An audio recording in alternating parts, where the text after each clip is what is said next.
আচ্ছা শুরু করি।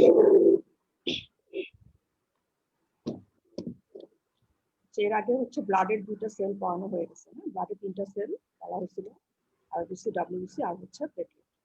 তো আজকে হচ্ছে প্লেটলেট। প্লেটলেটের ফিজিওলজিক্যাল জিনিস অত জানতে হয় না, মেইনলি প্লেটলেটের ফাংশনটাই হচ্ছে ইম্পর্টেন্ট। ঠিক আছে, প্রথমে যদি আমরা ফিজিওলজিক্যাল রিলেটেড কিছু কথাবার্তা, যেমন এটা হচ্ছে একটা colourless either spherical, oval or rod shape, হ্যাঁ, ডায়ামিটার হচ্ছে 2 to 4 মাইক্রোমিটার। নর্মাল কাউন্ট হচ্ছে 1.5 lakh to 3 lakh per cubic millimetre of blood. Half লাইফটা ইম্পর্টেন্ট। প্লেটলেটের হাফ লাইফ হচ্ছে 8 to 12 days। হাফ লাইফটা ইম্পর্টেন্ট কেন বলছি দেখো, যে আমরা জানতাম যে আরবিসির হাফ লাইফ কত ছিল, 120 days, অনেক বেশি তাই না?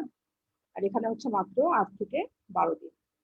এখন এটা কেন ইম্পর্টেন্ট, এটা হচ্ছে যে এখন তো হচ্ছে ভাইরাল ফিভারের যুগ, যে ডেঙ্গু, চিকেনগুনিয়া। আর এখন যেটা হয় যে কোনো ভাইরাল ফিভার গুলোতে কি হচ্ছে, প্লেটলেট কাউন্ট ড্রপ করে, প্লেটলেট কাউন্ট কমে যায়। তো যখন প্লেটলেট কাউন্ট কমে যায় তখন কি দরকার হয়, যে প্লেটলেট সাবস্টিটিউট বা প্লেটলেট ইনফিউশনের দরকার পড়ে। ঠিক আছে, তো যেটা হয় যে আমরা জানি যে নর্মাল ভ্যালু হচ্ছে 1.5 লাখ থেকে 3 লাখ।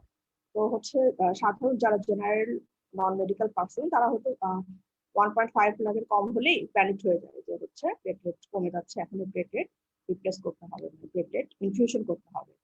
কিন্তু তখন তাদেরকে কি বলতে হবে, যে প্লেটলেটের হাফ লাইফ অনেক কম, মানে প্রতি সপ্তাহে প্লেটলেট অনেক বেশি পরিমাণে রিজেনারেট করে, সুতরাং যদি অনেক কমেও যায় তাহলে কোনো সমস্যা নাই, এটা আবার পরের দিনই কাউন্ট হচ্ছে অনেক বেড়ে যাবে। এখন তো সাধারণত বলা হয় যে 20,000 এর নিচে না নামলে ট্রান্সফিউশনের দরকার নেই। কত কম, তাই না? যে নর্মাল ভ্যালু হচ্ছে, নর্মাল ভ্যালু লোয়ার মার্জিন হচ্ছে 1.5 লাখ, আর সেখানে বলা হচ্ছে, এখন বলা হয় যে 20,000 এর নিচে যখন নামবে প্লেটলেট কাউন্ট তখন হচ্ছে ইনফিউশন করতে হবে। তাহলে এটা কেন, কারণ হচ্ছে প্লেটলেটের হাফ লাইফ কম, এটা প্রতিদিনই নতুন করে রিজেনারেট হয়।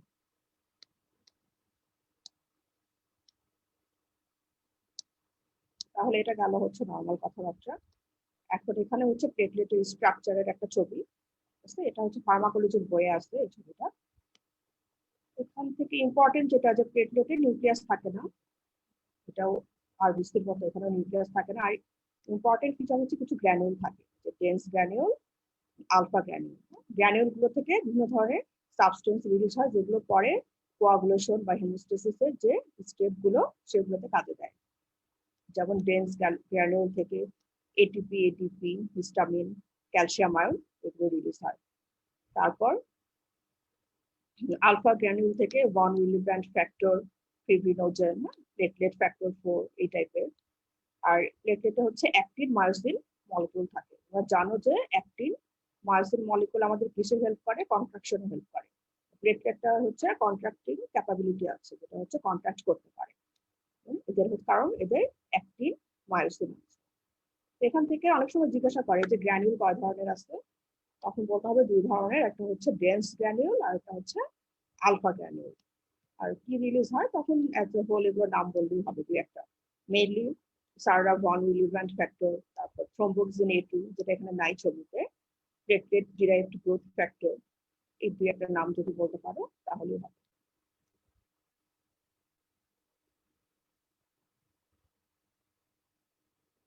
আচ্ছা, এখন ডেভেলপমেন্ট কতটা দরকার নেই প্লেটলেটের, মেগা ক্যারিওব্লাস্ট থেকে আসে, সেখান থেকে মেগা ক্যারিওসাইটের প্লেটলেটের দরকার নেই। এখন হচ্ছে ফাংশন, একটাই ফাংশন, প্লেটলেটের ফাংশন একটাই, সেটা কি, হেমোস্টেসিস। ঠিক আছে, এখন হেমোস্টেসিসের মধ্যে সবগুলো আসবে, কি আসবে, কোয়াগুলেশন। মেইনলি যদি জিজ্ঞাসা করে পরীক্ষায়, যখন যদি জিজ্ঞাসা করে what is the function of platelet, বলবো যে হেমোস্টেসিস এন্ড ব্লাড কোয়াগুলেশন, এভাবে বললেও হবে। কিংবা শুধু যদি হেমোস্টেসিস বলো তাও ভালো, হেমোস্টেসিস শুধু বললে তখন তোমাকে পরবর্তীতে স্যার জিজ্ঞাসা করবে যে হেমোস্টেসিসের ইভেন্ট স্টেজ গুলো কি কি আছে। এবং ভাইবা বোর্ডের একটা কমন মানে একটা নিয়ম হচ্ছে যে একবারে সব অ্যান্সার দিতে যাবে না। যখন তোমাকে একটা কোশ্চেন করবে, যে কিছু নিজের কাছে হাতে রাখতে হবে, তো তুমি নেক্সট অ্যান্সারটা জানো কিন্তু কখনোই একবারে অ্যান্সার দিবে না। ঠিক আছে, তাহলে কি হবে, একবারে যদি অ্যান্সার দিতে যাও পরবর্তীতে স্যাররা একটা হার্ড কোশ্চেন করবে যেটার অ্যান্সার হয়তো তোমার জানা নাই। তখন যখনই তোমাকে জিজ্ঞাসা করবে যে প্লেটলেটের ফাংশন কি, তখন বলবা হেমোস্ট্যাসিস। তখন স্বাভাবিকভাবে নেক্সট কোশ্চেন আসবে যে হেমোস্ট্যাসিসের ইভেন্ট গুলো কি কি আছে, সেটা তোমার জানা আছে, সেটা তুমি সুন্দরভাবে বলতে পারবে। আর কিছু দুই একটা ফাংশন হয়তো গাইড টাইডে তোমরা দেখো অনেক সময় যে ফ্যাগোসাইটোসিস করে, কার্বন পার্টিকেল হাবি যাবে, ওগুলো বলার কোনো দরকার নেই। জাস্ট হেমোস্ট্যাসিস আর তার ইভেন্ট গুলো ফাংশনের মধ্যে বললেই, ঠিক আছে। এখন হেমোস্ট্যাসিস সম্পর্কে ডিটেইলস বলি আমরা। প্রথমে হচ্ছে ডেফিনেশন। ডেফিনেশনটা কি?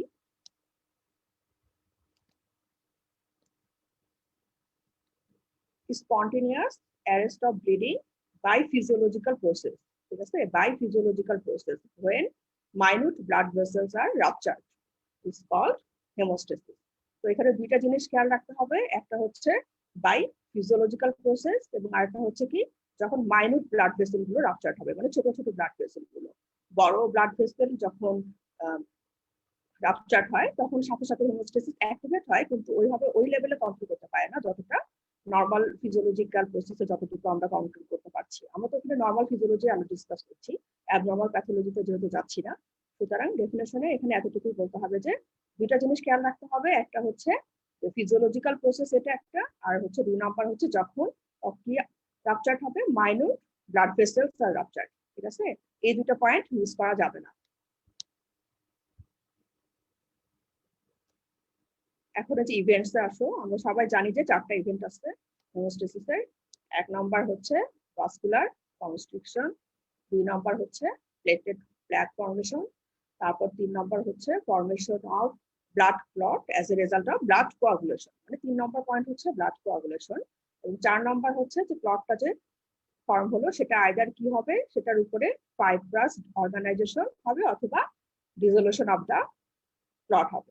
তো তোমরা এখানে যেটা মিস করো অনেকেই, এই যে 4 নম্বরটা, হ্যাঁ 4 নম্বরে তোমরা শুধু বলো যে অনেকে যে ফাইব্রাস অর্গানাইজেশন, কিন্তু সেটা শুধু বললে হবে না, সাথে এটাও বলতে হবে fibrous organisation or dissolution of the blood clot. এটা পুরাটাই বলতে হবে, শুধু ফাইব্রাস অর্গানাইজেশন বললে হবে না, কারণ ক্লটের অনেকখানি পরিমাণই ডিসলভ হয়ে যায়। ডিসলভ না হলে অনেক সমস্যা হয়, এটা পরে আলোচনা করা হবে, ঠিক আছে। তাহলে এগুলো কিন্তু একদমই বেসিক, এগুলো না পারলে পরীক্ষায় ফেল। তাহলে 1 নম্বর, প্রথমে যখন একটা ভেসেল রাপচার্ড হয় তখন সেখানে কি হবে, ভাস্কুলার কনস্ট্রিকশন হবে, হওয়ার পর প্লেটলেট অ্যাডহেয়ার হয়ে কি তৈরি করবে, প্লেটলেট প্লাক তৈরি করবে, তারপর কোয়াগুলেশন হবে, তারপর কোয়াগুলেশন হবে এবং সবার শেষে কোয়াগুলেশন হয়ে ক্লট তৈরি করবে এবং সবার শেষে কি হবে, ক্লটে ফাইব্রাস অর্গানাইজেশন হবে অথবা ডিসোলিউট হয়ে যাবে। এখন সিরিয়ালি সবগুলো ডিটেলস আলোচনা করতে হবে। প্রথমে কি বলছিলাম যে ভাস্কুলার কনস্ট্রিকশন, যখনই এই যে ভেসেলের ট্রমা, হ্যাঁ এখানে একটা ট্রমা হয়েছে, যখনই ট্রমা হবে তখনই কি হবে, আমরা জানি ভেসেলে যে স্মুথ মাসল লেয়ার থাকে এবং মাসলে থাকে হচ্ছে অ্যাক্টিন মায়োসিন। তো তারা কি করবে, ভেসেলটাকে কন্ট্রাক্ট করবে, কন্ট্রাক্ট করবে। যখনই কন্ট্রাক্ট হয়ে যাবে তখনই কি, যখনই একটা জিনিস কনস্ট্রিক্ট হয়ে যাবে তখনই কি হবে, যে সেখান থেকে ব্লাড ফ্লোটা স্বাভাবিকভাবেই কম হয়ে যাবে, মানে যে পরিমাণ ব্লাড লস হচ্ছিল সেটা ডিক্রিজ করবে। ওকে, তো প্রথমে কি হবে যে ভাস্কুলার যে স্মুথ মাসল আছে সেগুলো কনস্ট্রিক্ট করে ব্লাড ফ্লোটা কমাই দিবে। এই যে দেখো কনস্ট্রিক্ট করে এখানে যে পরিমাণ ব্লাড বের হয়ে যাচ্ছিল তার চেয়ে অনেক কমে দিচ্ছে, আর এখানে যেগুলো হচ্ছে প্লেটলেট, প্লেটলেট আসার কারণে এই জিনিসটা হয়েছে। তো এখন এই কন্ট্রাকশনটা কি কারণে হয়, কন্ট্রাকশনটা হতে পারে 3টা কারণে। একটা হচ্ছে যেটা বললাম যে লোকাল মায়োজেনিক স্পাজম, মানে যে স্মুথ মাসলটার যে কন্ট্রাকশন হচ্ছে সেটা কেন বললাম, যে অ্যাক্টিন মায়োসিন থাকার কারণে। তারপর আরেকটা জিনিস যে রিডিউস হাই প্লেটলেট থেকে থ্রোম্বোক্সিন A2, এই 3টাই মেইনলি লোকাল মাসকুলার কন্ট্রাকশন করে, এটা হচ্ছে 1 নম্বর। তারপর 2 নম্বর পয়েন্ট কি, যে কিছু অটাকয়েড ফ্যাক্টর রিলিজ হয় ক্রোমাটিক টিস্যু থেকে। অটাকয়েড ফ্যাক্টর তোমরা এখনই বুঝবা না, পরে বায়োকেমিস্ট্রিতে হয়তো পড়াবে, যেগুলো হচ্ছে 20 কার্বন মলিকিউল কিছু সাবস্টেন্স, যেগুলো কি করে কন্ট্রাকশনে হেল্প করে। এই যে ট্রমাটাইজ টিস্যু অথবা প্লেটলেট থেকে কিছু অটাকয়েড ফ্যাক্টর রিলিজ হয়, ঠিক আছে, যেমন হিস্টামিন, সেরোটোনিন, এই টাইপের। আর লাস্টে হচ্ছে নার্ভাস রিফ্লেক্স। যখনই কোথাও রাপচার হয় তখনই কি হয়, একটা পেইন ইনিশিয়েট হয়, তাই না।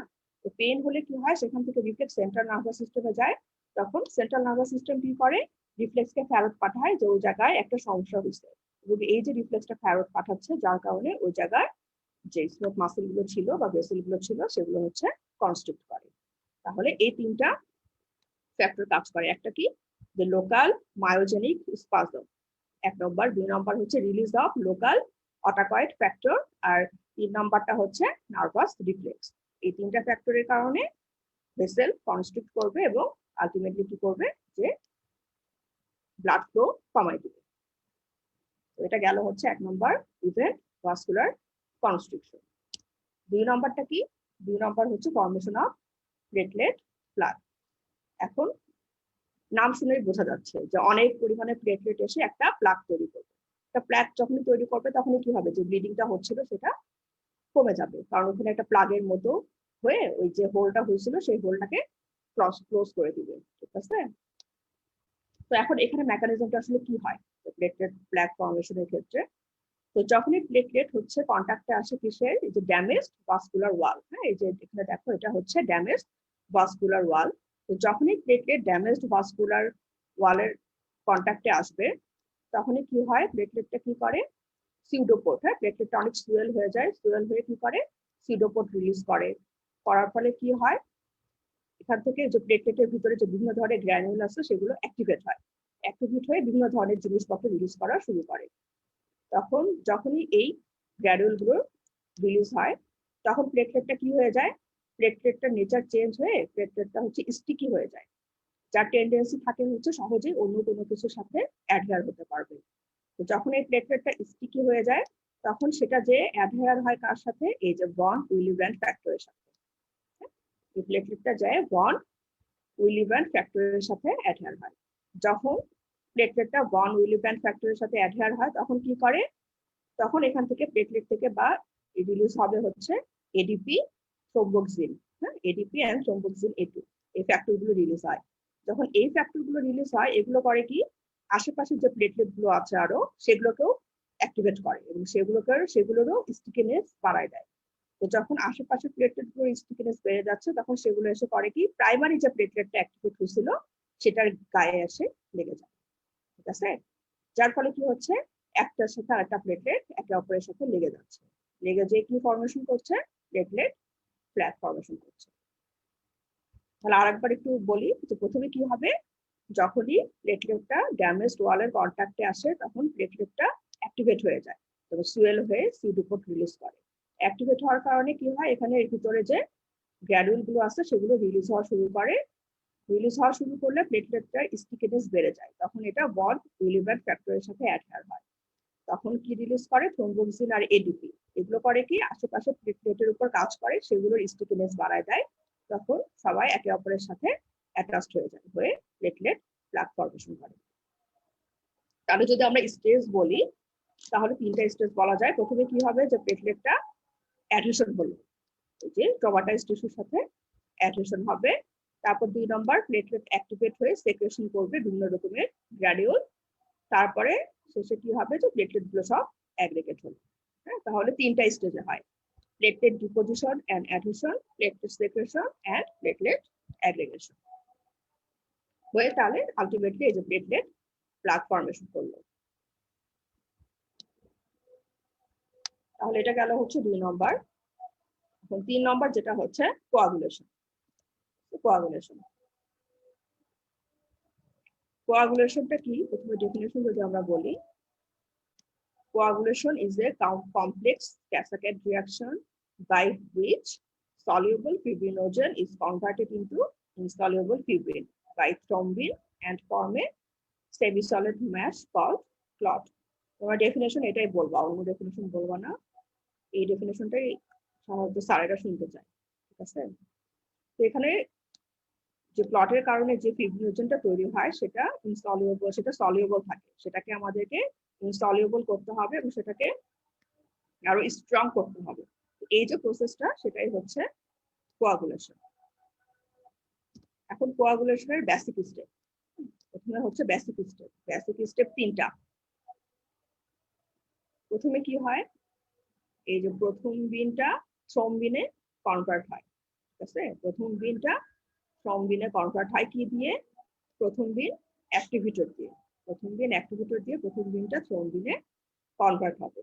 এখন এই থ্রম্বিনের কাজ কি, থ্রম্বিনের কাজ হচ্ছে ওই যে ফিব্রিনোজেন যেটা আমরা বলছিলাম সলিউবল ফিব্রিনোজেন সেটাকে ব্রেক করে ফিব্রিনোজেন মনোমার তৈরি করবে। এখন এই যখন ফিব্রিনোজেন মনোমার গুলো একে অপরের সাথে যুক্ত হয়ে তৈরি করে হচ্ছে ফিব্রিন ফাইবার। এই ফিব্রিন ফাইবার যেটা সেগুলোর মধ্যে আবার ক্রস লিঙ্ক হয়ে তৈরি করে আমাদের যে প্লট যেটা বললাম যে হচ্ছে আনসলিউবল, হ্যাঁ আনসলিউবল যে প্লট সেটা। তাহলে বেসিক স্টেপ তিনটা, প্রথম দিন থেকে থ্রোম্বিন তৈরি হবে যার জন্য লাগবে হচ্ছে প্রথম দিন অ্যাক্টিভেটর। সেই থ্রোম্বিনটা ফিব্রিনোজেনের উপর কাজ করে তৈরি করবে হচ্ছে ফিব্রিনোজেন মনোমার। সেই ফিব্রিনোজেন মনোমার গুলো মানে ফিব্রিন ফাইবার হয়ে একে অপরের সাথে ক্রস লিঙ্ক হয়ে তৈরি করবে হচ্ছে প্লট। মানে প্লট হলো মানে আমাদের কোয়াগুলেশন হয়ে গেল। এখন এখানকার যে সব থেকে ইম্পর্টেন্ট বা রেট লিমিটিং স্টেপ যেটাকে বলা হয় সেটা হচ্ছে ফর্মেশন অফ এই যে প্রথম দিন অ্যাক্টিভেটর, যেটা প্রথম দিনকে থ্রোম্বিনে কনভার্ট করবে। এখন এই প্রথম দিন অ্যাক্টিভেটরটা কিভাবে তৈরি হচ্ছে সেটার আবার দুইটা পাথওয়ে আছে, ঠিক আছে। এক নম্বর হচ্ছে এক্সট্রিনসিক পাথওয়ে আর একটা হচ্ছে ইন্ট্রিনসিক পাথওয়ে। এক্সট্রিনসিক পাথওয়ে আর ইন্ট্রিনসিক পাথওয়ে। প্রথমে আসা হচ্ছে এক্সট্রিনসিক পাথওয়ে। তো এক্সট্রিনসিক পাথওয়ে কখন অ্যাক্টিভেট হবে, নামই হচ্ছে এক্সট্রিনসিক। তো যখন ট্রমাটা হবে হচ্ছে ব্লাড ভেসেলে, ঠিক আছে, ব্লাড ভেসেলে ট্রমা হবে অথবা টিস্যুতে যেটা ট্রমা হচ্ছে তখন হচ্ছে এক্সট্রিনসিক পাথওয়েটা অ্যাক্টিভেট হবে। আর ইন্ট্রিনসিক পাথওয়ে অ্যাক্টিভেট হবে যখন ট্রমাটা ব্লাড ইটসেলফে, ব্লাডের মধ্যে যখন ট্রমা হয়েছে তখন হচ্ছে ইন্ট্রিনসিক পাথওয়ে অ্যাক্টিভেট হবে। তো এখন এই পাথওয়ের যে স্টেপ গুলো সেগুলো কিছুই না, এগুলো তো বোঝার কিছু নাই, জাস্ট স্টেপ বাই স্টেপ তোমাদের এগুলো মুখস্থ করতে হবে। আসল কথা হচ্ছে মুখস্থ করতে হবে যে কোনটার পরে কোনটা অ্যাক্টিভেট হচ্ছে এবং আলটিমেটলি কি করছে। তো এক্সট্রিনসিক পাথওয়ে প্রথমে এই যে টিস্যু ট্রমা হয়ে টিস্যু ফ্যাক্টর বা টিস্যু ফসফোলিপিড রিলিজ হয়। এক্সট্রিনসিক পাথওয়ে ট্রিগার হয় হচ্ছে টিস্যু ফসফোলিপিড রিলিজ হতে, হ্যাঁ টিস্যু ফসফোলিপিড কথাটা মনে রাখো যে টিস্যু ফসফোলিপিড বা টিস্যু ফ্যাক্টর যখন রিলিজ হয় তখন এক্সট্রিনসিক পাথওয়ে ট্রিগার হয়। তো সেটা রিলিজ হওয়ার পর কি হবে, প্রথমে ফ্যাক্টর 7 কে অ্যাক্টিভেট করে, ফ্যাক্টর 7টা আবার ফ্যাক্টর 5 এবং ক্যালসিয়াম আয়নের হেল্পে ফ্যাক্টর 10 কে অ্যাক্টিভেট করে। এখন এই যে ফ্যাক্টর 10 সেটাই হচ্ছে প্রথম দিন অ্যাক্টিভেটর তৈরি করবে, যেটা আমরা বলছিলাম যে প্রথম দিনকে থ্রোম্বিনে কনভার্ট করে।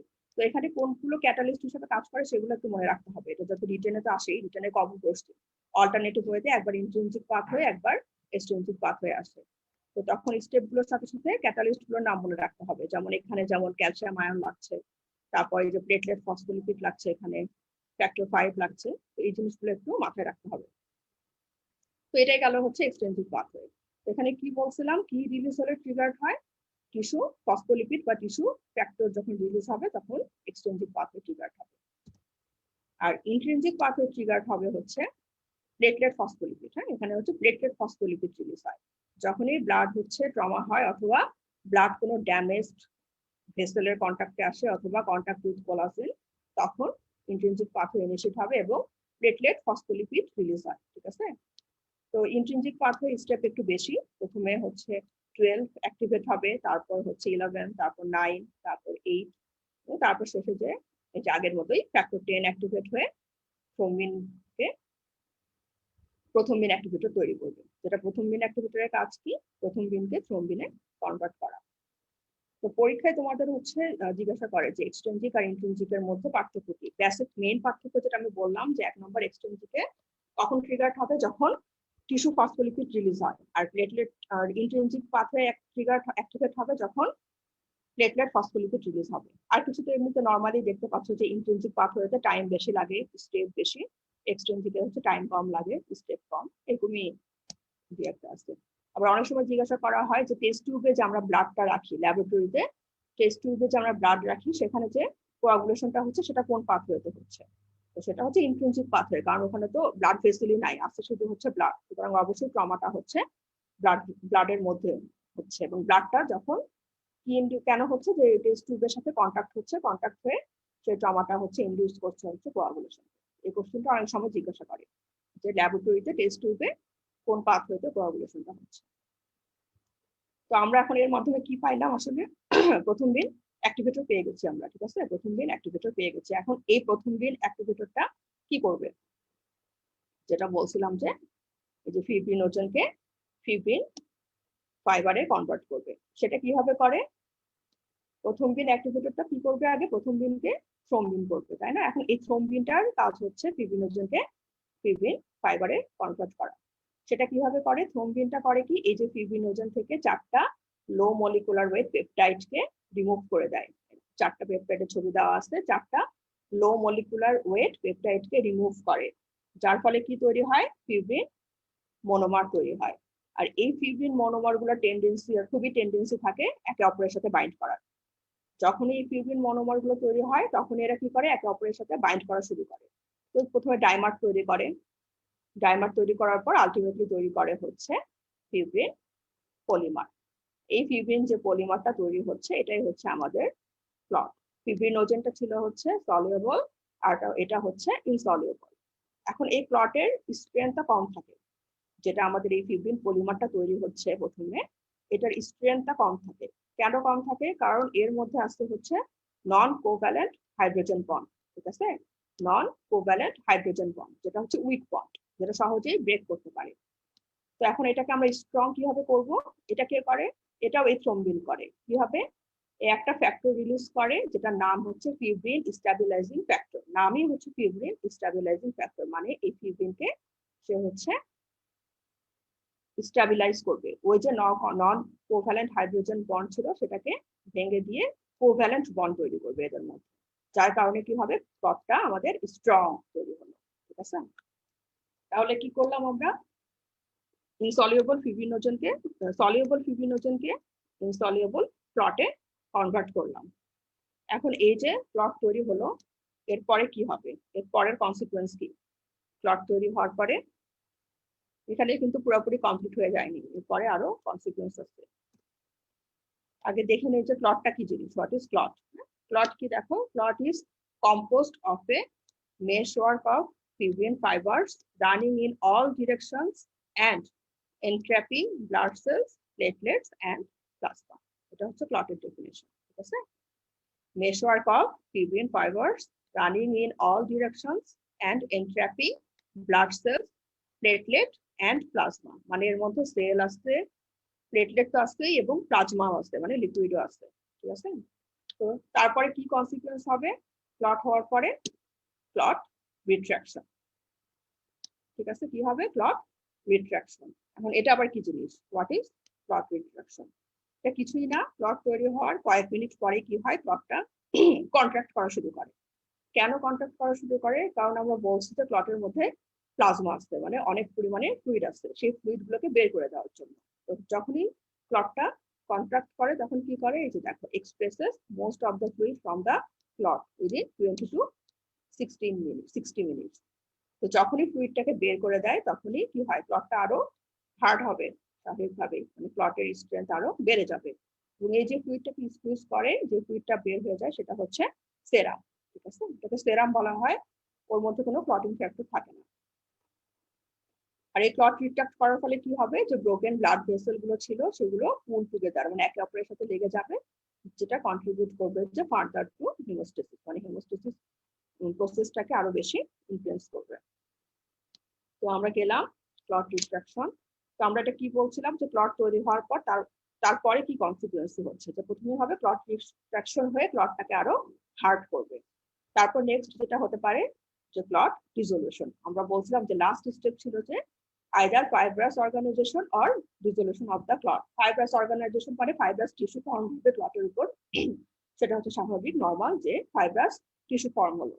কিন্তু যদি ক্লট অনেক বেশি বেড়ে যায় তখন কি হতে পারে? আমাদের ভেসেল গুলো ব্লকড হয়ে যেতে পারে। হ্যাঁ, ভেসেল ব্লকড হয়ে যেতে পারে, হয়ে কি হতে পারে? যে কার্ডিয়াক অ্যারেস্ট হতে পারে, স্ট্রোক হতে পারে। ওই জন্য অনেক বেশি ক্লট আমাদের বডির জন্য ক্ষতিকর। তো সেটার জন্য করতে হবে কি? আমাদের ক্লটটাকে ডিসোলিউট করতে হবে। হ্যাঁ, ডিসোলিউশন অফ দ্য ক্লট। সেটা হয় কি দিয়ে? সেটাকে কি বলা হয়? ফিব্রিনোলাইসিন সিস্টেম বলা হয়। বডির হচ্ছে ফিব্রিনোলাইসিন সিস্টেম।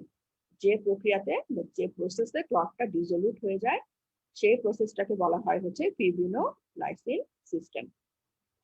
সেটা হয় হচ্ছে প্লাজমিন দিয়ে।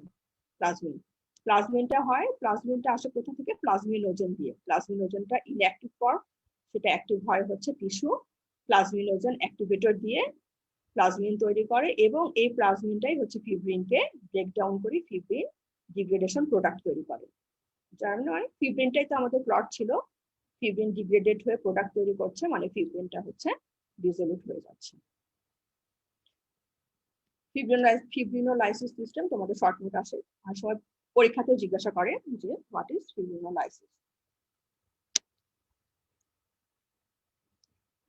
এখানে হচ্ছে ক্লটিং ফ্যাক্টর গুলোর নাম আমরা সবাই জানি, অনেক সময় হয়তো জিজ্ঞাসা করতে পারে যে এসেনশিয়াল ক্লটিং ফ্যাক্টর কি কি, প্রথম চারটা। Vitamin K dependent clotting factor কি, 2, 7, 9, 10।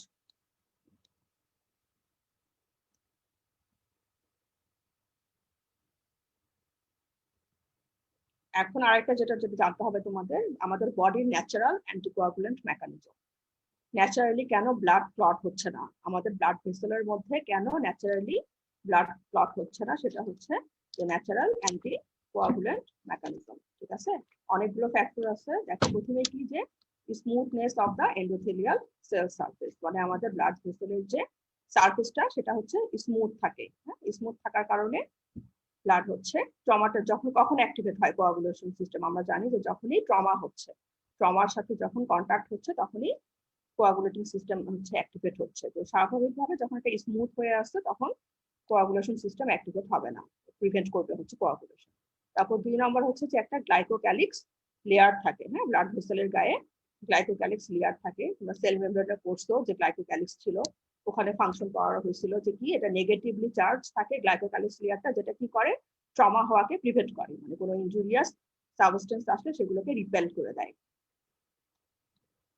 তারপর 3 নম্বর হচ্ছে থ্রম্বোমডিউলিন। থ্রম্বোমডিউলিনটা কি করে, থ্রম্বিনের সাথে বাইন্ড করে, থ্রম্বিনের সাথে বাইন্ড করে। থ্রম্বিনটাই তো হচ্ছে মেইন ফাংশন ছিল আমাদের, তাই না? তো থ্রম্বিনটা দিয়ে তো আমাদের ফিব্রিনোজেন থেকে ফিব্রিন তৈরি হয়েছিল, মানে ক্লট তৈরি হয়েছিল। তো সেই থ্রম্বিন যদি অন্য কোনো কিছুর সাথে বাইন্ড করে তখন স্বাভাবিকভাবেই আর ক্লট ফর্ম হবে না। তারপর নেক্সট হচ্ছে এই যে কমপ্লেক্সটা তৈরি হয় থ্রম্বোমডিউলিন থ্রম্বিন কমপ্লেক্স, এই কমপ্লেক্সটা আবার অ্যাক্টিভেট করে হচ্ছে কাকে, প্রোটিন সি কে।